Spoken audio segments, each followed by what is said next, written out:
Ya. Okeylah, kita jumpa lagi. Bismillahirrahmanirrahim. Assalamualaikum warahmatullahi wabarakatuh. Alhamdulillahirrabbilalamin. Wassalatu wassalamu ala ashrafil anbiya wa mursalin wa ala alihi wa sahbihi ajma'in, amma ba'.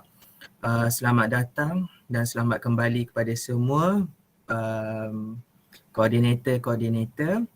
Tapi yang paling istimewa untuk hari ini, kita bersama-sama dengan Profesor Mada TS Dr. Syukur Sanim, Rektor UiTM Perlis, barisan koordinator PJIMA, semua staff, saya ada staff, para pelajar yang dikasihi sekalian. Jadi izinkan saya untuk memulakan majlis kita pada pagi ini dengan membaca ummul kitab dulu, Al-Fatihah.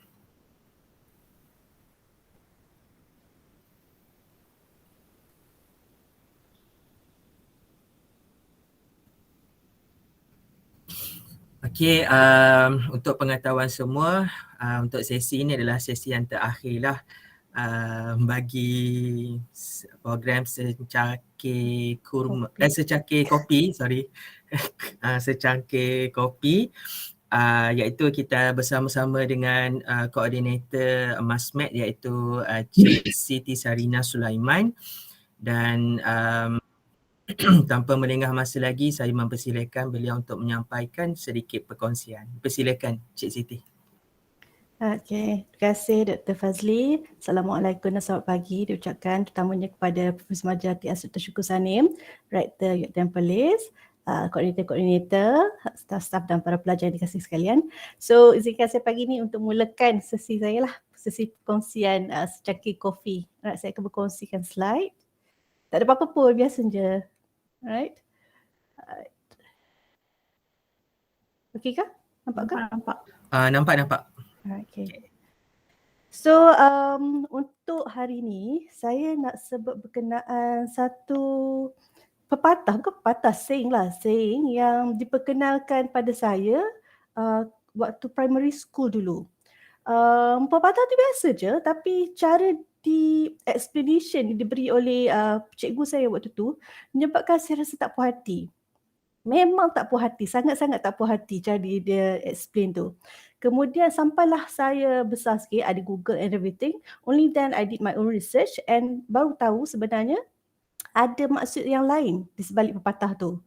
Sampai sekarang I was satisfied, and then bila COVID-19 ni, pandemik ni mengambil alih keadaan dunia, saya teringat balik pepatah ni. So saya rasa saya nak gunakan pepatah ni untuk sebagai topik Coffee Talk hari ni lah.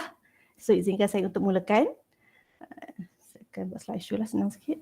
Alright, okay. So pepatah yang menjadi yang memberi impact pada saya adalah ini. A jack of all trades is a master of none. Anyone here familiar with the saying tak? Pernah dengar tak saying ni? Tak pernah. Personally. Tak pernah? Okay, alright, okay. Anyone Jack. pernah dengar tak? Pernah dengar. Tapi tak pernah pakai. Tak pernah pakai, okay. Rasa-rasanya kan kalau tengok pepatah ni sahaja, apa yang you guys boleh cuba agak lah apa yang dicuba maksudkan. Jack Spade. Jack Spade. Jack kan dalam kad kan. Okay, first saya nak explain Jack ni, perkataan Jack ni digunakan bukan bermaksud nama dalam pepatah ni. Jack ni digunakan sebab waktu bahasa ni dikeluarkan, ayat ni dikeluarkan, ini Old English lah, Elizabethan English. So Jack ni very common name. Macam lelaki ramai je nama Jack, right? Orang-orang common banyak je nama Jack. So dia gunakan Jack ni sebagai bukan untuk nama, tapi menunjukkan satu-satu yang common lah. So bukan Jack ni bukan maksud nama maksudnya sesuatu yang sangat common, rata-rata pun ada. Okay. So Jack of all trades is a master of none. Waktu saya diperkenalkan waktu tu umur saya dalam 10-11 tahun kot. So cikgu tu cerita macam okay, dalam pepatah ni dia orang emphasizekan di perkataan none.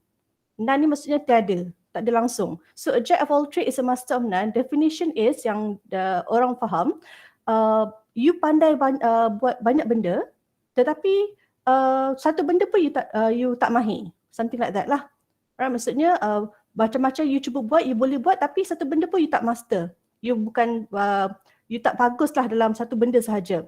Walaupun you pandai buat benda lain, tapi in the end you are a master of none. So sepanjang-panjang saya diperkenalkan pepatah ni, right, when I was introduced to this particular saying, the way it was introduced, it became to say that this person, Jack ni adalah seorang yang superficial, very superficial lah. Maksudnya dia punya kebolehan dia superficial, tak in depth. Right, maksudnya you boleh buat benda surface sahaja. Lepas tu Jack ni juga dikatakan very mediocre. Orang yang tak ada kelebihan lah, tak ada kelebihan, orang yang biasa saja, boleh nampak di mana-mana. Maksudnya sebab you boleh buat banyak benda, you orang nampak you di mana-mana dan mata rata, macam as if you ni macam batu tepi jalan. Mana-mana pun orang boleh nampak. So basically it was an insult, right? It became an insult. This thing has become an insult. So Jack of all trades is a master of none is actually an insult. Itulah definition yang orang ada sekarang. Tetapi sebenarnya ketika saying ni dikeluarkan, digunakan, right, it was not an insult, right? Actually, this is the full saying. A jack of all trades is a master of none, but oftentimes better than a master of one. Ini adalah saying yang penuh. Right? Sebenarnya dia bukan insult, it is actually something good. It is actually a compliment. Right. Kenapa benda ni saying ni menyebabkan saya tak puas hati?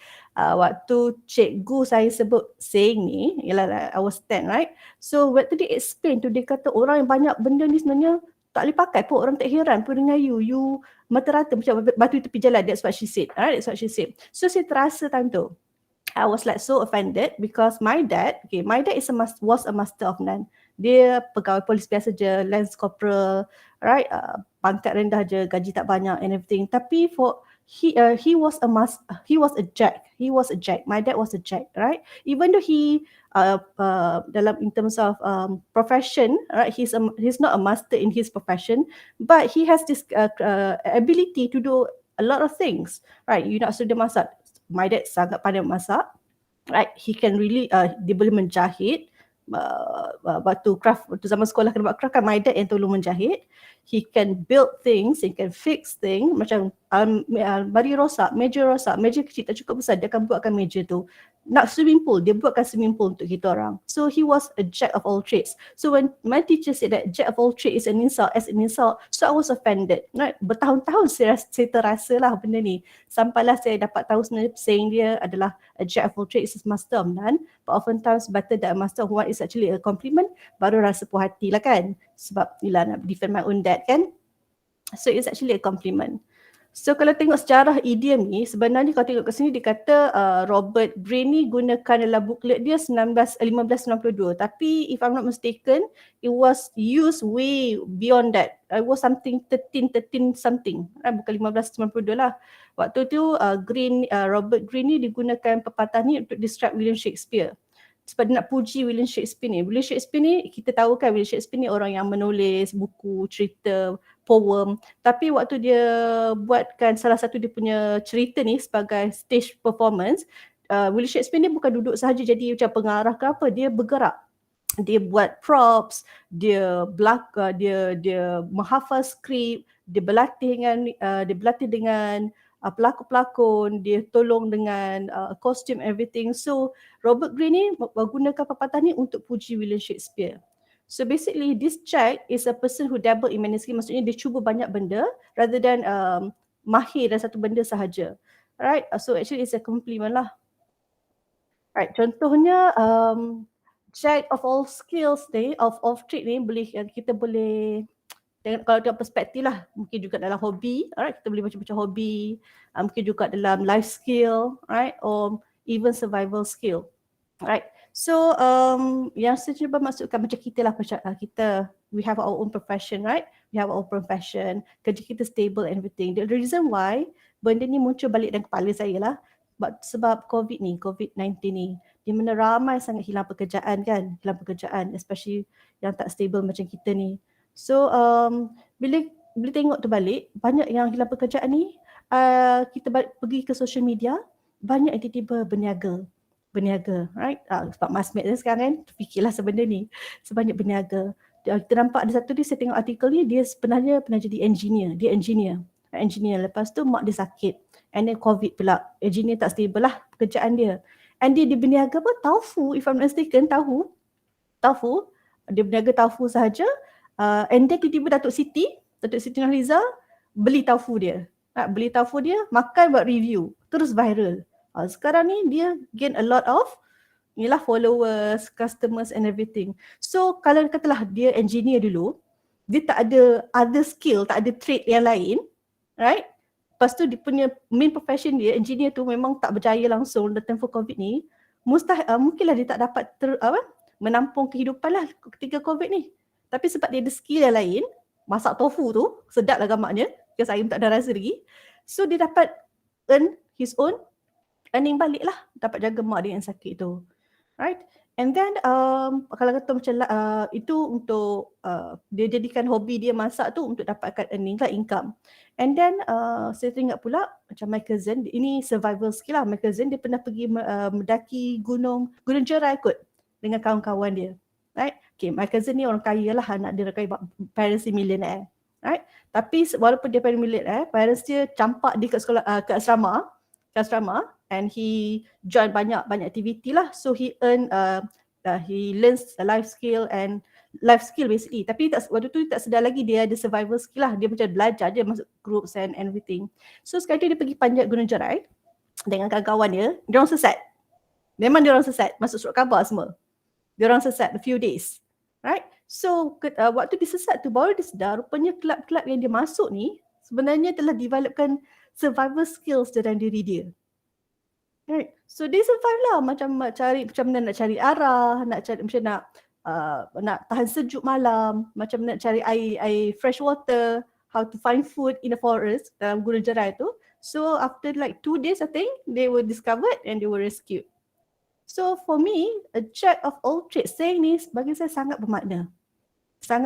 Tapi unfortunately banyak yang sekarang ni gunakan separuh saja pada saying tu and they use it for as an insult. Especially bukan kita lah, obviously bukan kita. Right, memang I dengar sendiri, macam I kenal sendiri orang-orang yang macam ada kedudukan, right? Dia ada this particular skill. And bila dia ada pekerja-kerja bawah, orang-orang bawahan dia pandang rendah. Pada orang yang kerja bawah ni mungkin pekerjaan dia bawah, gaji rendah, kerja like cleaner ke apa, tapi sebenarnya outside of that particular profession dia ada skill lain. Dia menaga sana ke, dia orang menjahit sana ke, menjahit sini ke, right? Ataupun dia orang create things ke, right? Obviously kerana income sebagai kedelai cleaner saja mungkin tak dapat survive. Tapi dia orang buat benda lain. So they can actually survive because of that as well. So for me, even though kita sekarang pun ada pekerjaan tetap, we need to have our skills, other skills dan daripada pekerjaan kita sahaja. Like pekerjaan kita pun kita boleh ada juga, tak semacam pensyarah. Kita sekarang pekerjaan kita pun kita ada, we are jacks ourselves. Like kita selain daripada kita pensyarah, we are also researchers, we are also writers, right? We are also kita jadi membantu orang lain as well, right? So kita pun jack sebenarnya, kita pun jack juga. Tapi outside of our profession, apart from this pekerjaan kita sebagai pensyarah and everything yang related to sebagai pensyarah ni, do we have other skills? Right? Do we have other skills? Skills ni tak semestinya kita fikir untuk survive. Kemudian mungkin juga something like hobi je. Right? Macam Dr. Ang, dia pandai main tenis kan? Dr. Ang pandai main tenis. Lepas tu ada kita punya pensyarah pun pandai masak, jual kek kan? Ada event jual kek and everything. Macam Kak Awin pun masak, jual, even dia bekerja sini tapi dia pandai masak juga. Siapa lagi? Ramai kat sini yang terrace main, tersyukur pandai karaoke. Mana tahu besok. Dr. Ain kan. Kita sebenarnya ada je skill, cuma kita tak sedar sebenarnya itu adalah something yang ada saying untuk that benda tu sebenarnya. Right? Macam kalau kata saya skill saya lain. Kalau kata saya bukan pensyarah, kalau bukan pensyarah time tu sebenarnya my skill would be recreating lah. I love to recreate. Right? Macam like saya membesar, keluarga saya tak senang. Keluarga saya bukan orang senang. Memang bukan orang senang. So bila nak beli baju baru tu susah, nak benda baru pun susah. Right? Baju baru sangat-sangat jarang lah. So what I did was, kena pula bila masuk universiti. universiti dekat Shah Alam. Kawan-kawan ramai pada orang KL, orang Shah Alam, Selangor, orang kaya ni pakai bag branded and everything, baju bertukar-tukar fashion. I don't have that, never had that. Memang tak mampu pun, memang sangat tak mampu. Kadang-kadang hujung sem tu makan roti Giant dengan pelantar dengan gula saja untuk survive till the end. Alright, memang setiap semester macam tu lah. So even my backpack waktu zaman degree dulu, pre-test saya gunakan backpack yang sama, beli dekat Giant dengan harga RM20 sampailah habis degree. 5 tahun saya pakai backpack yang sama. Bag tu memang pecah and everything. So I cannot afford to buy new bag. So what I did was I beli benang jahit, benang yang stitches tu, I jahit buat design atas bag tu. So every year, every semester bag I akan bertukar rupa. Ada design baru, ada badges, ada buttons. So memang sampai 5 tahun saya guna bag tu. Bila saya balik habis degree balik ke Citra, jumpa my family, my sister use the same bag for another 2 years. Walaupun dalam dah hancur, saya tukar lining baju. And bila baju pula, kata baju dah pakai lama waktu belajar dress, so dah bosan dengan dress tu, saya potong dress tu jadi separuh, and bahagian bawah tu saya jadikan lengan panjang. And I buat belt. So that's how I survive during my degree bila nak benda baru. Because I didn't have money. My dad meninggal tu umur 20 tahun. So lepas my dad meninggal tu, I was still doing my degree. Saya dah stop minta duit pada my mum. Memang saya stop minta duit pada my mum. So I did my own work. Saya jadi babysitter, jaga anak-anak kawan, kakak pada kawan saya, jadi babysitter. Right, my friends need help with their stitching. Right, baju koyak ke apa, saya tolong jahit. Right, baju nak pergi dinner, saya jahit design, but stitches on that, nak beli money and everything. That's what I did, right? So waktu tu fikir bagi saya itulah untuk survive, untuk dapatkan duit, to get income. But after a while, bila saya dah tak perlukan skill untuk survival, right? Saya lupalah, saya tak jahit sangat lah, dah tak perlukan untuk survive kan. So bila and then sampailah like 6 years ago, adik saya nak kahwin. Yang nombor 3 tu nak kahwin, Jijah nak kahwin. So dia kata baju dia kosong, nak hantar berjahit-jahit ni mahal, baju nak akad nikah, baju nak sanding kan. So dia kata nak sewa pun mahal. Dia dengan husband dia waktu tu baru mula kerja, tak ada duit. So I decided that maybe I should try. So baju nikah dia dan baju kahwin dia, saya bawa datang office saya bawa datang office, menjahit di office.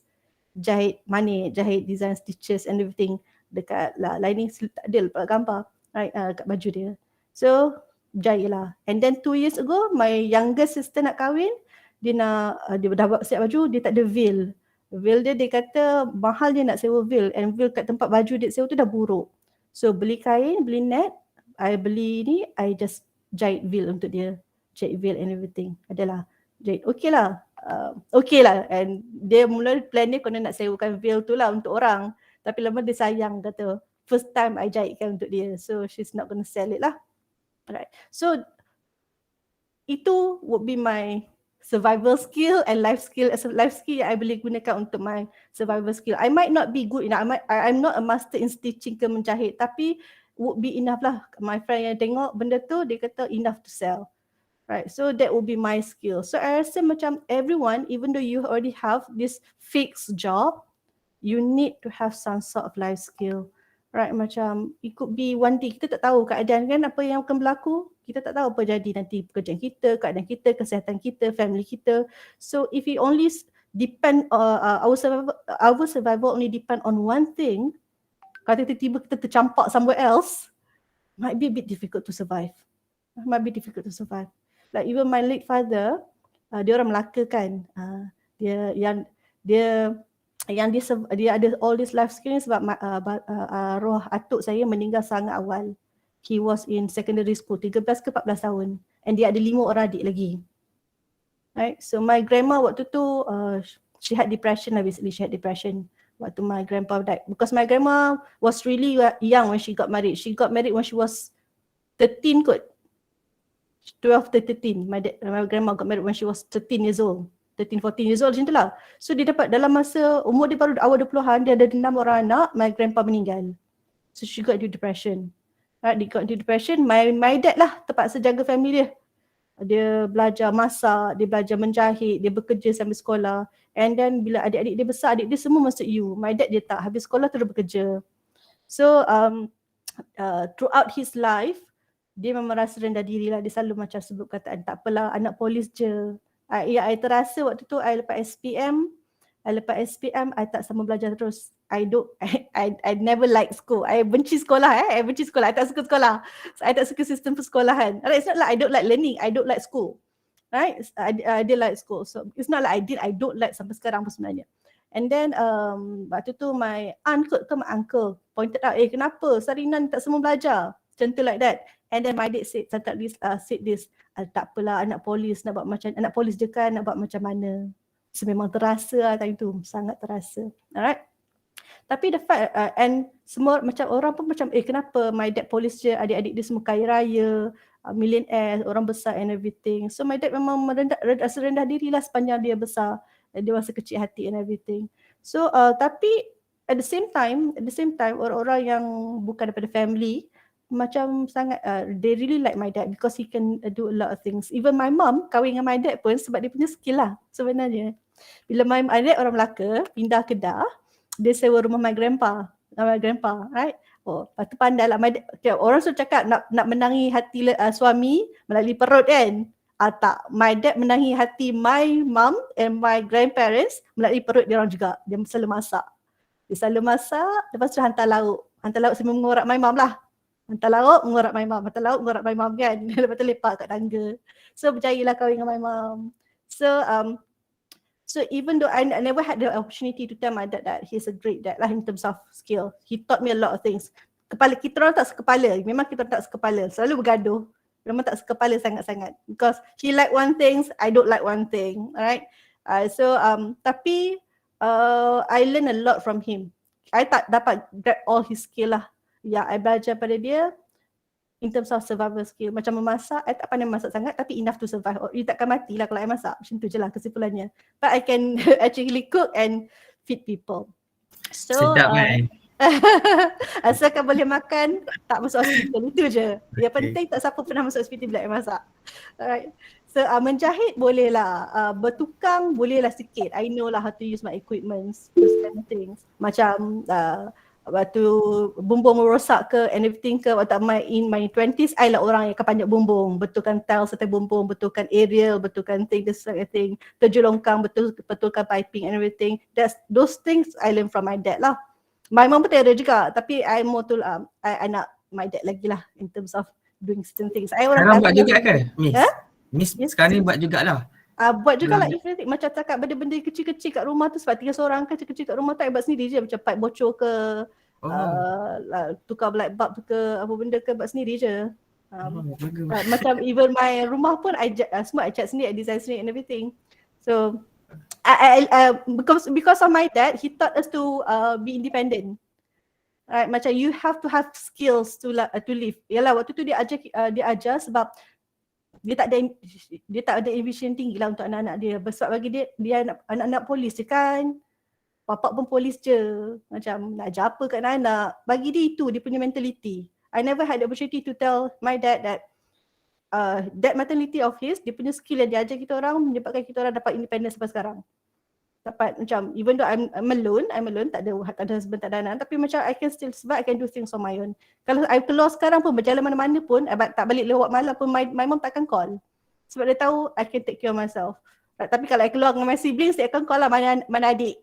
Dia akan call mana adik tak balik lagi. Tanya pun bila kenapa I tak balik lagi, tanya mana adik tak balik lagi. So that's about it lah. So mungkin ramai kat sini, right? Who is better to become? Siapa tanya ni? Who is better to become, jack of all trades or master of one?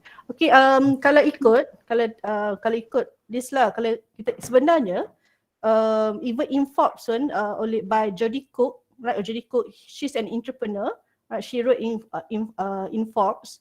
Dia sendiri point out like actually jack of all trades is it's not better than one. Kenapa tak? Dia tak ada comparison. Dia bukan comparison.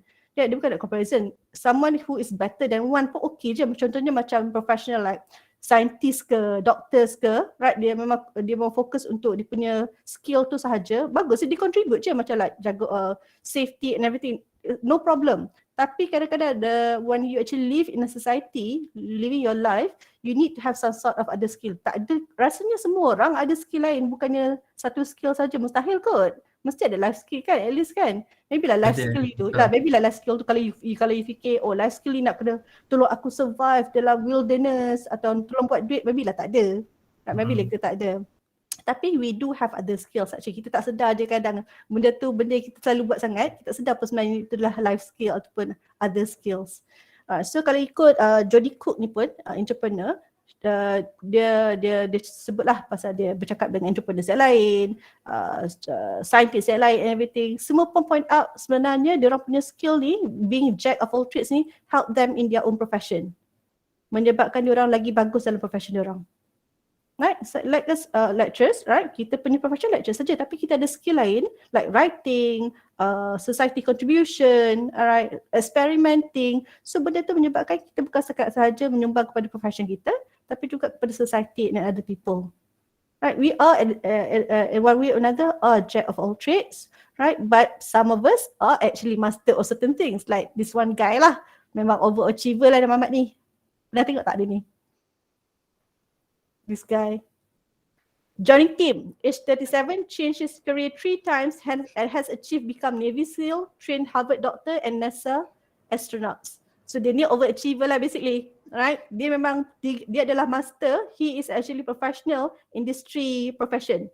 Dia puas hati dengan jadi Navy SEAL ni, dia berhenti, dia belajar, masuk dia doktor pula, doktor kat Harvard. Lepas tu dia dah bosan dengan Harvard ni, dia pergi jadi NASA astronaut sebab sekarang tengah untuk pergi dia punya first trip dekat outer space lah. So dia ni overachievers. So kenapa secret ambil yang ini, please don't show this to my mom. Yelah kita kan orang Asia. Orang Asia kan selalu macam kononnya overachievers kan. So this is why the reason why this person jangan cakap don't show this to my mom lah. Alright, so we are not expecting everyone to become master of everything. This guy is jack of all trades. Jack of many trades. But perhaps he is also at the same time master of many things. Bukan semua orang mampu jadi ni, tapi bukan semua orang mampu jadi ni. So if you can be jack of all trades but a master of one as well is not a bad idea. Not a bad idea. Tapi kita kena faham, being just jack of all trades, even though if you are not a master of one, doesn't mean that you are a failure. Itu yang perlu kita faham. Sebab saya tak puas hati sebab bila orang sebut pasal jack of all trades, master of one, master of none ni semua macam satu penghinaan. It's not exactly satu penghinaan. Right? It's not exactly satu penghinaan. Itu yang saya tak puas hati. Right? And of course it has pros and cons. Right? Pros and cons ni ialah setengah orang ni bila dia master jack of all trades ni dia buat semua dia sikit-sikit sampai ke hujung pun dia sikit-sikit tak ada profession sampai ke hujung. Right? Dia macam dia cuba sana, dia cuba sini sikit, dia cuba kejap, lepas tu dia bosan, dia buat benda lain. Buat benda lain sampai sudah tak ada pekerjaan yang stable. So bila ada certain situation, macam lah especially bila you dah kahwin kan, like husband especially, yang Dr. Fazli sudah kahwin kan, right? Kalau semua jadi jack je, tersenggol jam shift je. Nak kahwin esok. Belum lagi Doktor, insyaAllah. Tu Ina cakap esok. Esok tu ada banyak definition ni Doktor. Perancangan kena ada lah, perancangan. Tahun depan pun esok juga. Ya. Kan kan. So dia banyaklah pros and cons sebenarnya. Right, like every other thing, say the pros, say the cons. Right, itulah pendapat saya tentang jack of all trades, a master of one. But right, oftentimes better than a master of none, master of one. So I believe that memang daripada kalangan kita ni sekarang pun ada je kebolehan-kebolehan lain. Kongsilah dekat sini sekarang. Siapa-siapa ada skill lain tak? Kat sini. Silakan, dipersilakan. Silakan, berkongsilah beramai-ramai. Mana tahu lepas ni. Saya nak sikit tambah boleh? Boleh dah. Ya. Apa yang Miss cakap tu betul lah. Ya. Cuma macam saya, dulu saya tak pandai masak lah. Saya cuma kita bila disparate kan, macam kita dah diletakkan di satu tempat tu, kita nak survive, jadi kita kena berusaha lah. Jadi bila once I come ke Perlis, UiTM Perlis, firstly memang saya risau lah macam mana saya nak hidup kat sini kan. Jadi saya tak reti masak betul. To be honest memang saya tak reti masak, tapi benda tu boleh dibelajar kan. Kita ada skill. Tapi bila saya kaji balik, betul Miss cakap tu betul. Bila saya kaji balik, saya kita panggil apa? Skill yang mak ayah kita ajar sebelum ni masa kecil kan. Jadi saya praktis balik lah masak. So secara spontan tu maksudnya kita pandailah masak, jahit jahit tu boleh lah sikit-sikit. And then kemar rumah tu memang saya suka lah. Idea dekor rumah tu memang saya suka sebab mak saya dengan ayah dia suka design rumah. Jadi saya terikut-ikut lah benda tu. So benda tu lah skill yang saya dapat daripada diorang ajar lah sebelum ni. Yang kedua, bila dah berarah kepada tempat lain lah, kerja di unit lain sekarang ni kan. Contohnya buat poster kan. Benda tu kita tak reti multimedia semua, tapi kita kena belajar juga, learn, kena survive lah, kena tahulah sebab this is our responsibility on the job. Jadi kita kena belajar benda tu. Jadi saya bersetuju lah dengan pendapat Miss tadi kan. Yang ketiga saya, kalau kita tengok dari segi UiTM, kebanyakan pelajar UiTM ni kita tengok dia berjaya juga sebenarnya. Bukan kebanyakan orang tu bukan disebabkan oleh pelajaran dia tu. Dia banyak benda lain. Contohnya dia buat bisnes sendiri padahal dia tak ada pun dalam dia belajar contoh architecture. Tiba-tiba dia kerja nanti under bisnes kan. Jadi benda tu sebenarnya dia belajar daripada luar lah dan daripada diri dia sendiri sebenarnya. Sebab itulah saya sangat bersetuju dengan pendapat Miss tadi. Terima kasih. Okay, terima kasih Tuan Fazli. Betul tu. Macam kan kita kadang-kadang sebab kita nak survive kan, kita dicampakkan dalam satu situasi di mana nak ke tak nak kita kena survive lah. Macam tiba-tiba saya lah jadi masmed kan, tersyukur kan. Dia kat masmed. Padahal orang bahasa je, berniaga menabung pun tak pandai kan.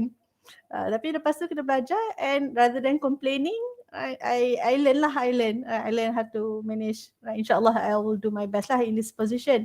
Betul. So right, macam itu terms pekerjaan lah. Datin Elia dia nak bagi tahu. Datin Elia dia cakap. Silakan. Ada tadi dia nak cakap tadi. Silakan. Sila.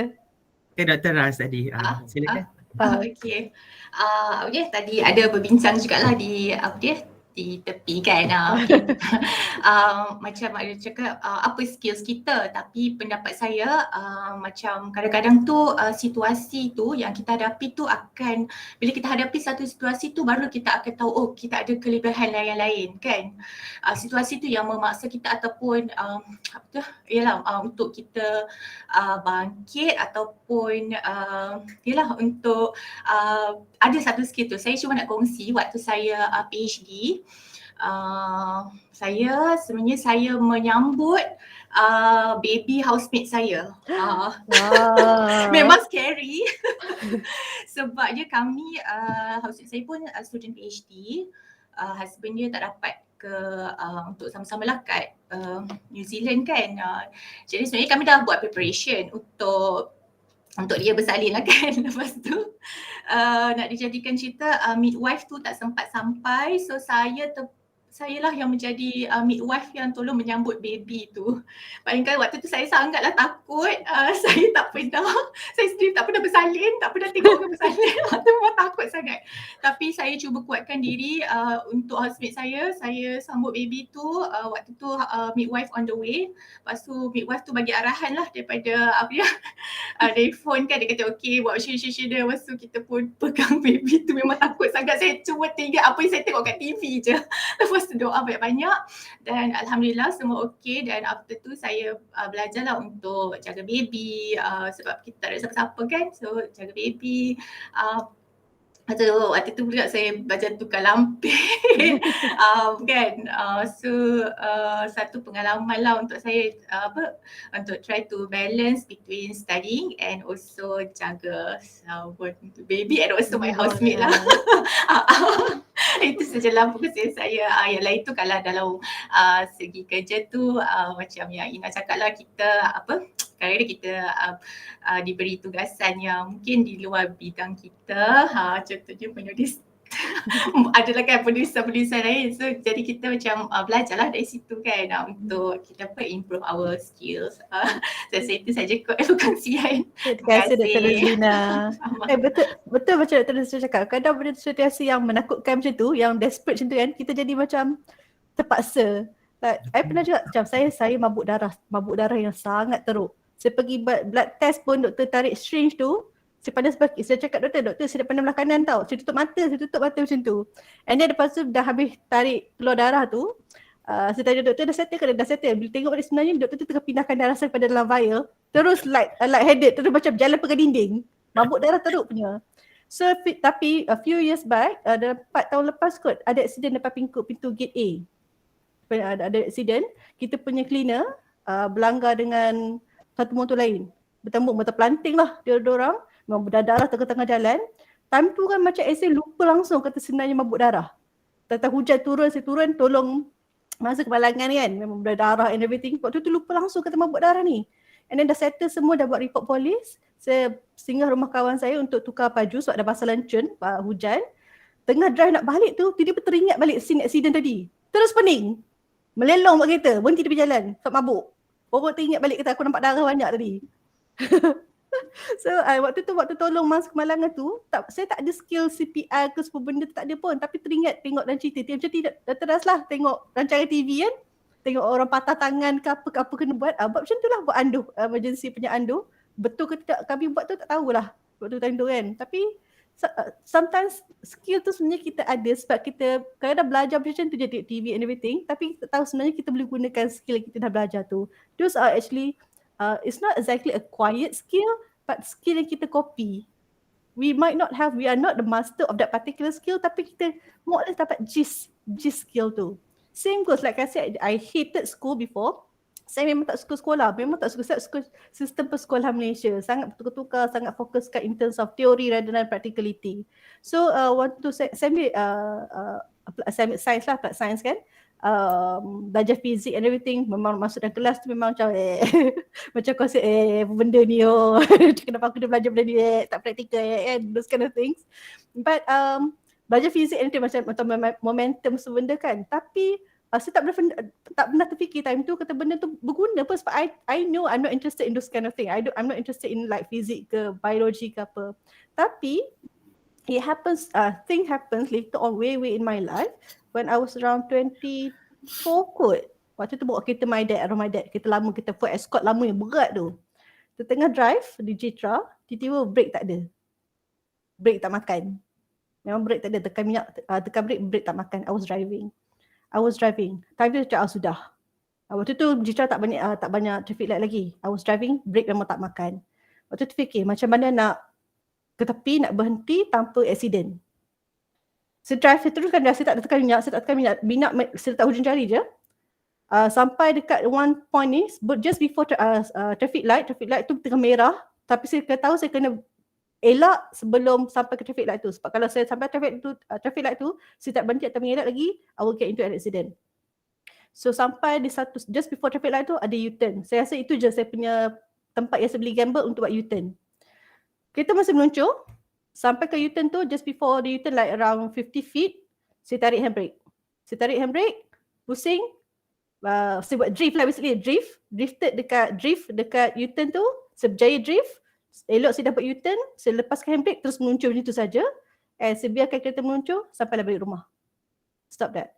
Waktu tu fikir balik kalau bukan I boleh agak momentum cara nak tekan biarkan kereta tu terus meluncur and everything. Berfizik belajar baliklah zaman sekolah dulu. I might not be able to I might not be able to figure out what to do. Sebenarnya benda yang belajar sikit, in the end baru ada kita apply balik. Right, benda yang fikir apa benda, kenapa aku kena belajar benda ni semua tak berguna kan, macam I don't like this. Tapi sebenarnya once you understand certain concept, right, it can become a skill, right? Betul. Yeah. 2010 I ingat lagi drive dalam banjir, kereta buruk air tu, kita dah masuk air.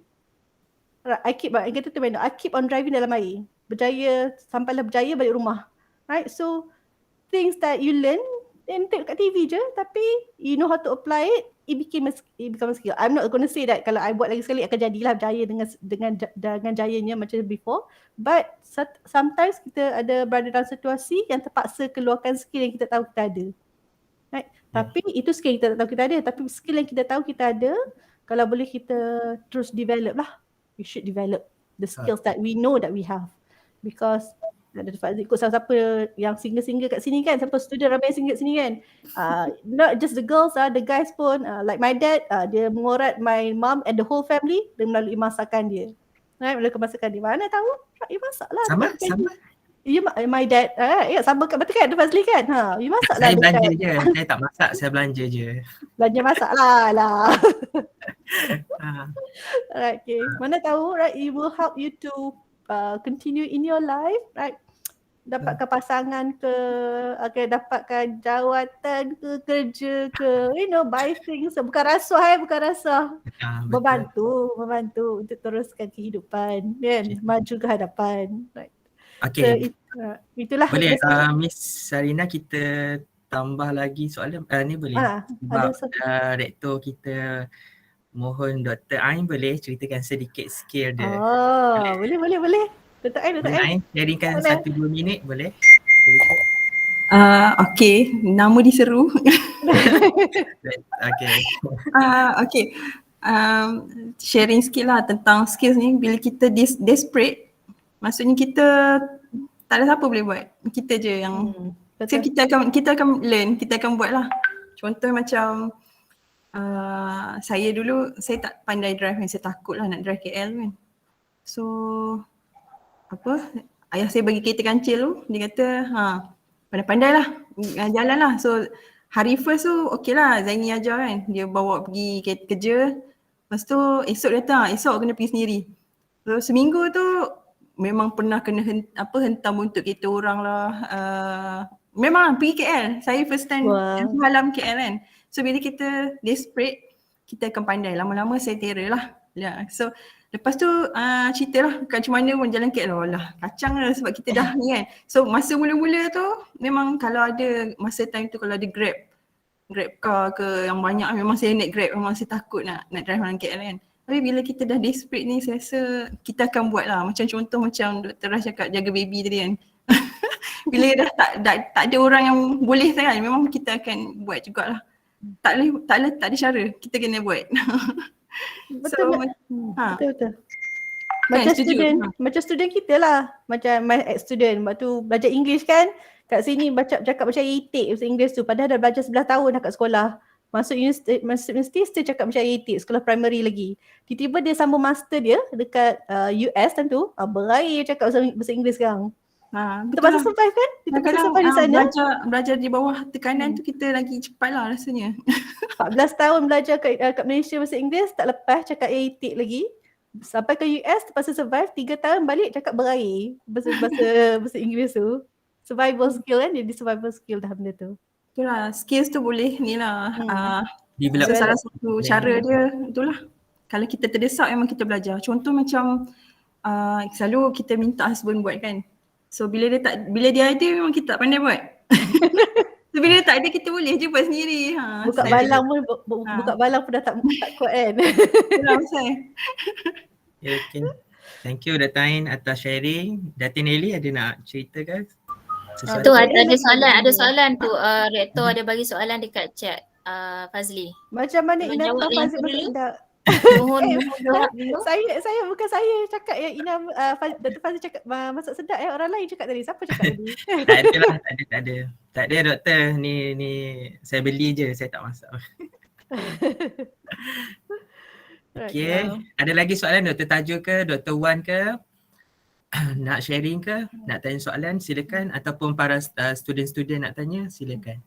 Ini yang Dr. Ain cakap tadi lah, who is better to hire in terms of profession who is better to hire. Dr. Ain cakap tadi sebab the jack of all trades ke a master of one. Ini pros and cons lah kalau tengok kat sini. Siapa yang patut kita hire kan. Kalau kat job market pun, ini by Creatives MAU, Creatives punya blog. Kalau generalist ni should be jack of all trades. Dia punya pros ni all about the big picture. Maksudnya dia banyak knowledge on broad range of issues and topics sebab dia dah dabble in banyak sektor kan. So dia memang banyak tahulah, banyak knowledge, very broad knowledge. Right, often take leadership role sebab dia dah tahu apa dia nak buat. Right, career flexibility. So selalunya jack of all trades ni selalu jump ship lah. Dia selalu kejap lepas few years dia rasa nak develop himself in another profession, dia akan jump ship all the time. Career flexibility. So orang akan selalu senang, bagi orang macam ni sangat senang dapat kerja sebab dia dah tahu banyak benda, dia banyak experience. So time interview tu memang seronok lah bercakap dengan orang macam ni. Cuma disadvantages dia, potentially sacrificing death for breath. Maksudnya sebab dia nak tahu semua benda, dia nak try semua benda. So banyakkan knowledge yang dia tahu ni, bukan kata surface lah. Mungkin dia tahu banyak tapi bukan a master of that particular things lah. So job security dia mungkin suffer sebab loosely defined roles dia. But specialist, so kita ambil master of one ni, a specialist of certain thing, dia punya dia ada high detail knowledge and experience in one particular subject, often referred to as the expert. So macam profession kita ni, kita perlu hire specialist lah. Kita tak boleh ambil jack of all trade to become educators kan. Tapi kalau cikgu sekolah, dia orang terpaksa jadi jack of all trades. Kadang walaupun dia orang belajar untuk mengajar dalam bahasa Inggeris je, tapi at the same time dia kena mengajar mathematics. Sekarang ni ada apa sekolah? Ada science ke, right? They have to become jack of all trades lah kalau cikgu sekolah. Opportunity to become true thoughts leader in your area of expertise. Dia orang boleh jadi leader, sama je dengan jack of all trades, tapi untuk specialist ni, a true leader lah sebab dia really knows what he's doing in a particular field. Career stability, disadvantages. Career inflexibility, maksudnya kerja dia, if anything happen, susah dia nak cari kerja lain. Opinions outside of your field work might not be as valid. Bagi dia orang, kalau orang lagi bagi perspektif yang lain, mungkin dia orang tak nampak perspektif tu. Susah lah nak berkembang sikit sebab dia fokus satu field work saja. So Datin Ellie, ada apa-apa nak berkongsi dengan kita tak? Mana tahu. Dr. Tajul ke? Dr. Tajul? Dr. Wan macam nak cakap sesuatu, silakan Dr. Wan. Okay, saya ada dua soalan nak tanya Cik Siti Sarina. Okay, soalan, since kita ada LI student, so it is good lah untuk share. So katakan kalau misal kata Puan Cik Siti Sarina jadi macam LI student sekarang ni lah, apa sebab Cik Siti Sarina dah gain the knowledge banyak kan, so apa nasihat kepada LI student in order to achieve something that very fast lah, tak perlu nak lalu jalan ni sebab jalan ni dah ada lubang, so you just straight away je pergi kepada bypass supaya dia dapat menuju kejayaan. Itu soalan pertama. Okay, soalan kedua, apa plan Cik Siti Sarina 5 tahun akan datang? Buat PhD ke ataupun get married ke ataupun what else? Okay. Alright, okay. Terima kasih Dr. Wan atas soalan tu, menarik soalan tu. Alright, okay. Soalan pertama, right. Truth to be told lah, from life experience and everything, tak ada jalan yang straight tanpa lubang. Tak ada jalan straight tanpa lubang. Especially jalan Malaysia lah kan. Kalau jalan luar negara pun, walaupun kualiti tar dia hebat macam mana pun, dia ada je challenges yang lain. Weather, right, situation, adalah kadang-kadang ada highway minta jalan. There's no straight road without lubang, without holes, without challenges. Macam projek LI kita, yalah, bila you tengah buat LI ni, you akan experience certain things, but that is not the actual reality lah sebenarnya. You hanya baru dabble sikit sahaja, baru melangkah satu kaki sahaja dalam pengalaman nak bekerja nanti and everything. But macam walaupun ada lubang, kalau jalan, metafor jalan Malaysia kan, kadang kita tak tahu, bagi kita baru masuk jalan tu, kita tak tahu lubang kat mana. Mesti kan, termasuk jugalah lubang tu.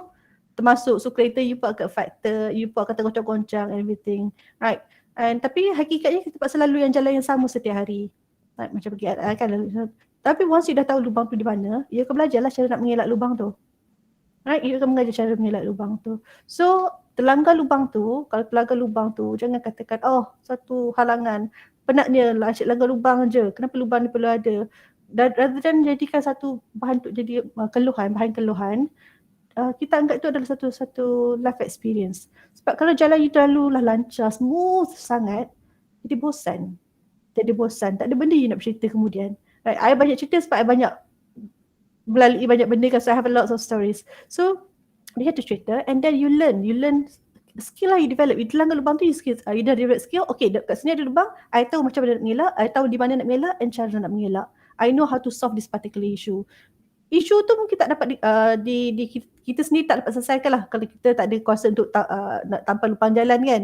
We don't have the power, but we know that there's a certain thing that we can do to to get the authority to do something, perhaps you can report lubang tu nanti. So that is actually a problem solving skill lah, problem solving skill. So untuk dapatkan sampai ke hujung jalan apa yang you dapat tu, memang you akan melalui macam benda. Tapi nak kata nak smooth, perjalanan yang sangat smooth tu, ada orang tu memang rezeki dia mudah, Allah mudahkan jalan dia. Memang senang sangat Allah memudahkan jalan dia. Alhamdulillah lah, syukur untuk dia kan.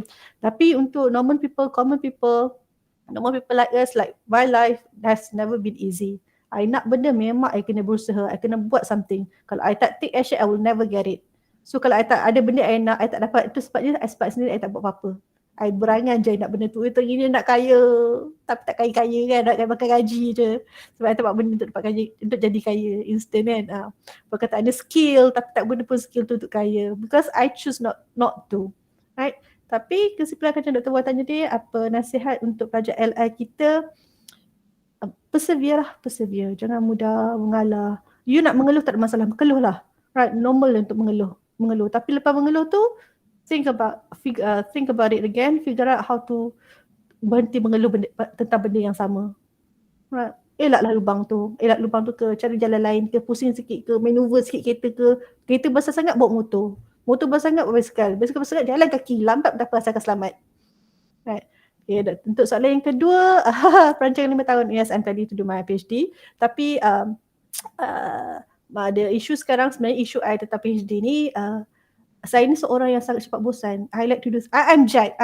I like to do new things. I like to learn new things. I tak boleh fokus benda yang sama, yang dah fokus benda yang tahu. Sebenarnya my friends semua terkejut. My friends yang tahu I semua terkejut. Lamanya Ina jadi pensyarah. Diorang semua cakap, waktu I kata decide to become a lecturer, diorang semua cakap, my cikgu zaman sekolah, my friend zaman sekolah semua terkejut I jadi pensyarah. Because like I said, I hated school, right? Diorang semua ketawakan, oh last kali Ina masuk dalam sektor pendidikan juga, padahal dia benci gila sekolah dulu. Jadi it is an irony lah. So bila my friends semua tahu dia jadi pensyarah, dia semua assume that sekejap je ni Ina jadi pensyarah. Dia masuk pendidikan ni, because I always wanted to be on stage. Waktu belum masuk degree, masuk TESA dulu, sebenarnya I applied for performance arts. For me, because bila you berada di atas pentas, you boleh jadi siapa-siapa sahaja, watak apa-apa sahaja. You can do everything and anything you want. You can play as anyone.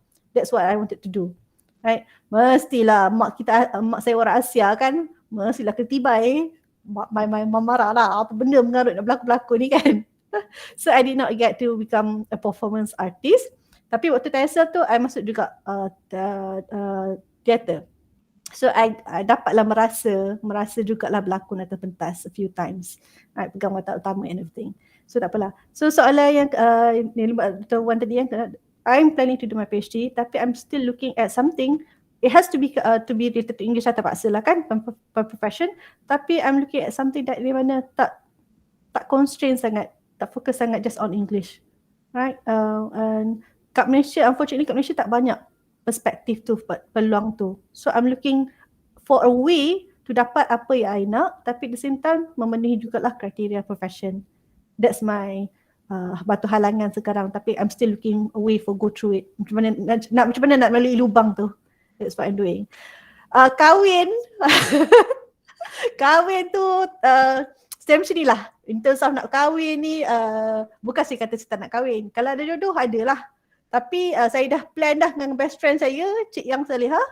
Esok kalau kami bersara tak kahwin-kahwin juga, kita orang akan masukkan kita orang daftar sendiri ke rumah orang tua. Rumah pesara. Akan start cari kumpul date masuk rumah pesara yang mewah lah. Yang bukan yang ada ekor, ambil ekor aktiviti. I'm being realistic. Okay, my siblings of course lah marah. Dia cakap, apa niat macam tu? Esok tak apa, esok anak-anak dia orang boleh tolong jaga. Tapi reality is, kalau anak-anak sekarang, parents dia pun tak tentu dia akan jaga. Apatah lagi makcik dia. Kan? So I'm being realistic. Right? I'm being realistic. Rumah, the reason why I purchase my rumah, because saya fikir rumah tu esok boleh jadi aset. Esok dah tua, tak larat panjat tangga tingkat 2, jual rumah tu beli rumah rendah. Satu rumah je, satu tingkat. Tak payah biar tangga. Right, kau tak mampu esok tak ada orang jaga, tak apalah. I akan register diri sendiri, kau dah tua ke sakit ke apa, register diri sendiri, masuklah ke rumah penjagaan. I'm being realistic, I'm honest lah. Kalau kata nak kahwin juga, kata sekarang ni I'm very comfortable with my life. senang, mudah nak bergerak, tak ada perlu fikir sangat pasal benda lain. Just my family, my immediate family saja. So kalau nak kahwin juga, maybe lah kat umur bersara tu cari teman bersara, teman berkawan bersara, teman tua kan, itu je lah. Right, because right now I'm focusing on my life, my profession and my family immediate sekarang je lah ada. Kan ini kan? Besok kau tiba dah kahwin, dah tua-tua baru nak beranak, susah nak jaga anak, kesian. Anak sekarang mahal, okay? Mahal ada anak sekarang. Okay. Dah pasti plan anak berapa esok. Mahal, okay, anak-anak. Cumanya Miss, saya cumalah kalau ada orang tanya soalan mengenai kahwin kan. Contohnya saya pun banyak orang tanya.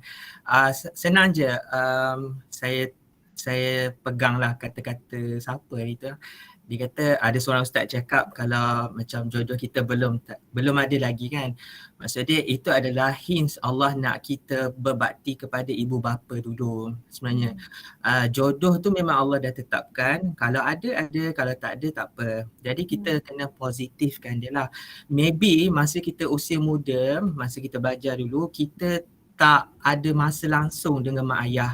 Jadi Allah nak kita berbakti kembali kepada parents kita pada usia sekarang ni lah selagi dia orang ada.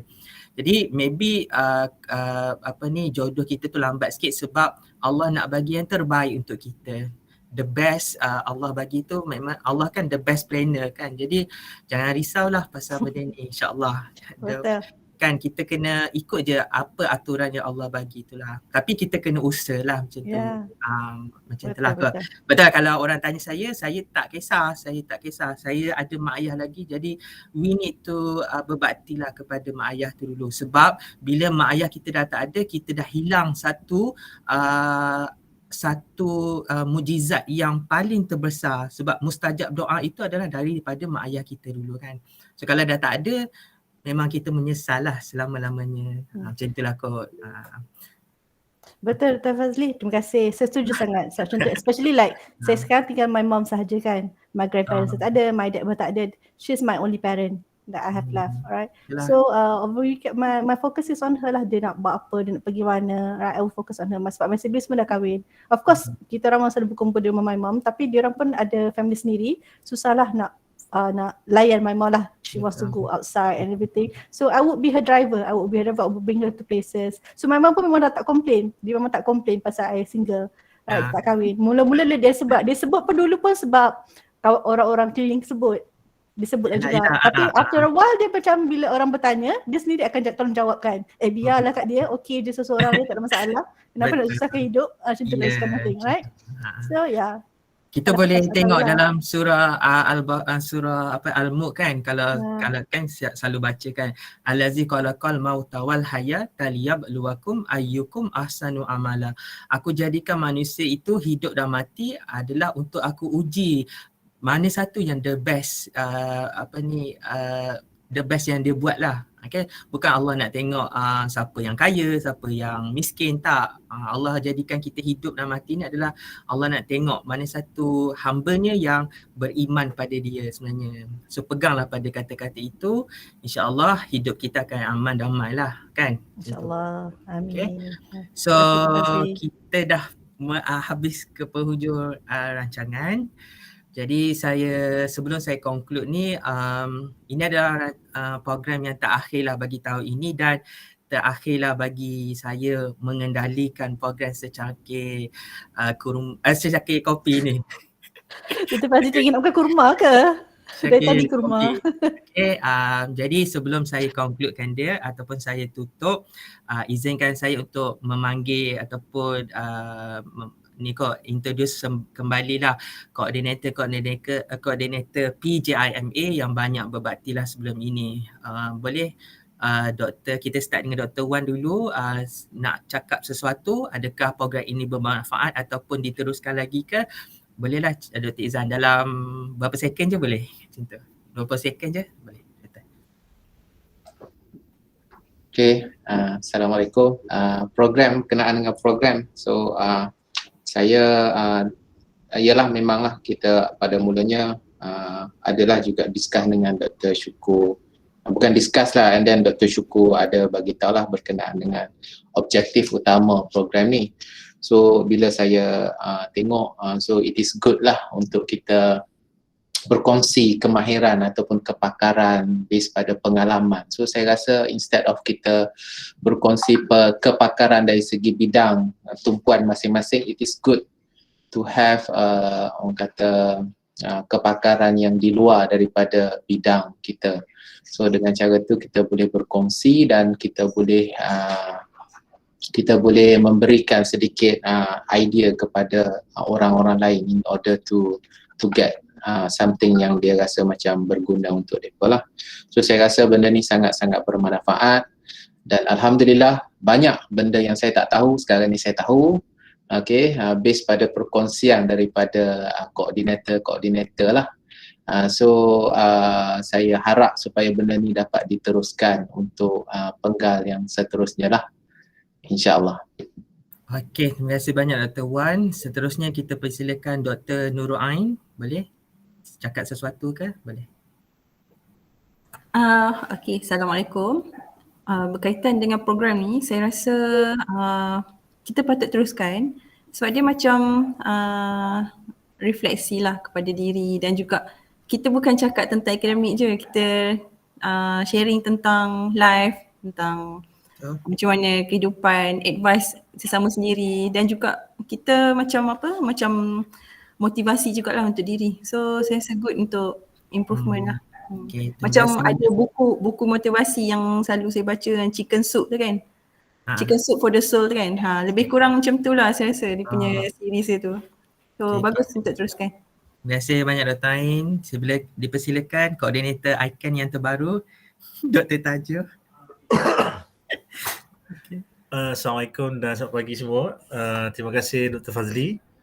Berkenaan dengan program ni, saya rasa program ni sangat bagus untuk kita teruskan sebab sharing tu dia sangat luas. Kalau kita tengok di sini semua orang boleh share masing-masing punya idea, pendapat dan sebagainya.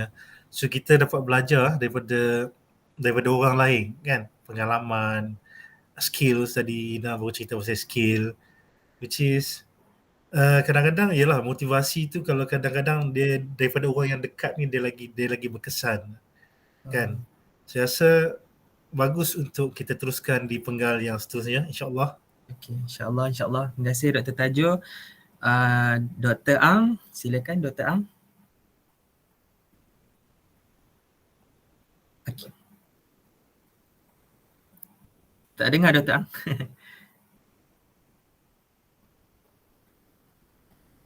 Oh, mic tak ada. Okey, tak apa. Okey, jadi sebelum kita mengakhiri ni, saya rasa untuk majlis penutup ini saya mempersilakan Rektor UiTM Perlis Profesor Madya TS Dr. Syukur Sanim untuk memberi sepatah dua kata mengenai program ini dan kita tutuplah program ini nanti. Terima kasih Dr. Silakan. Okay, terima kasih Fazli. Assalamualaikum warahmatullahi wabarakatuh. Selamat sejahtera semua.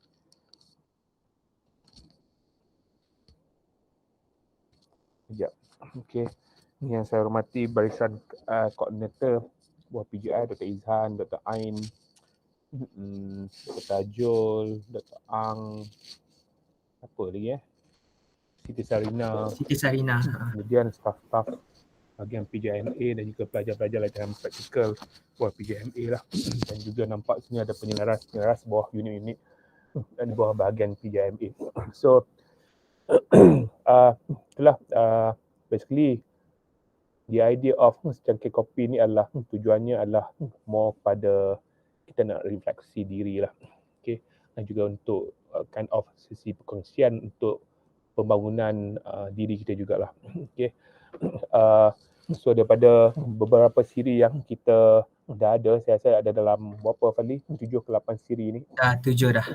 Nampak banyak sesi perkongsian yang datang daripada hati. Mana sesi perkongsian tu saya rasa banyak memberikan input-input yang berguna untuk kita semua lah. Okay. Jadi harapan saya semoga apa yang kita dapat daripada sesi ni dapat kita guna pakai lah untuk tujuan pembangunan diri kita juga lah. Okay. Right, so untuk nanti insyaAllah saya ada cakap dengan Fazli untuk sesi ni kita akan angkat ke peringkat yang lebih besar, yang lebih luas. Itu untuk peringkat kampus lah, di mana namun begitu format untuk sesi ni lebih kepada ada dua format. Yang pertama adalah more to menyampaikan tentang berita-berita ataupun aktiviti-aktiviti kampus, dan yang kedua kita akan ada someone yang akan bagi sharing session lah yang berkaitan dengan more to berkaitan tentang kerohanian, pembangunan diri dan sebagainya lah. Okay, insyaAllah. So insyaAllah date belum lagi kita discuss Fazli. Nanti insyaAllah kita akan war-warkan lah untuk semua. Sebab kita fikir kita perlu adakan satu medium untuk komunikasi lah antara warga kampus, keluarga UiTM Perlis dan juga sama kita sendiri lah, insyaAllah. Okay, insyaAllah. Okay, terima kasih banyak doktor atas satu lagi saya nak ucapkan terima kasih lah kepada Dr. Fazli yang banyak koordinate untuk program Sangkir Kopi ni. So harapan saya agar dapat teruskan koordinasi. Cuma nanti Fazli kita mungkin kita fine tune sikit supaya nampak lebih remaja. Okay, insyaAllah. Okey, Doktor, terima kasih banyak dan terima kasih juga kepada semua koordinator yang telah menyumbangkan sedikit perkongsian selama ini, daripada secangkir kopi yang pertama sampailah secangkir kopi yang ke-6 dengan Encik Siti Sarina Sulaiman. Semoga apa yang disampaikan tu dapatlah kita mengambil sedikit output perkongsian tersebut dan dapatlah kita mempraktikkan dalam diri kita lah. Benda ni sebenarnya untuk kebaikan diri kita juga sebenarnya. Okay. Jadi saya mohon maaf sepanjang perjalanan program ini berlangsung. InsyaAllah kalau di kesempatan nanti kita jumpa balik pada next siri yang berikutnya pada tahun 2022. Jadi kepada semua yang telah menyertai program ini, saya ucap jutaan terima kasih banyaklah kerana spend dalam 1 hour lah untuk mendengar perkongsian tersebut. Jadi sebelum kita akhiri, boleh tak kita onkan kamera sekejap untuk sesi terakhir ni dan kita ambil gambar lah semua, boleh kita onkan kamera sekejap, boleh tuan-tuan, pelajar-pelajar sekalian. Okay, Dr. Ang. Okay, ready? Terima kasih semua. Okay, ready? Jom. Okay. 1, 2, 3. Okay, satu lagi. Freestyle. Okay, 1, 2, 3. Okay, terima kasih banyak kepada semua. Jadi saya tangguhkan dulu program secangkir kopi lagi 2021 dengan tasbih kifarah dan surah Wal'ah. Subhanakallah wa bihamdik asyhadu an la ilaha illa anta. Jadi semua rakaman secangkir kopi ni kita akan upload di dalam channel PJIMA. Okay, so boleh tengok rakaman nantilah. Okay, terima kasih semua. Assalamualaikum warahmatullahi wabarakatuh. Terima kasih. Assalamualaikum. Terima kasih. Assalamualaikum. Waalaikumsalam.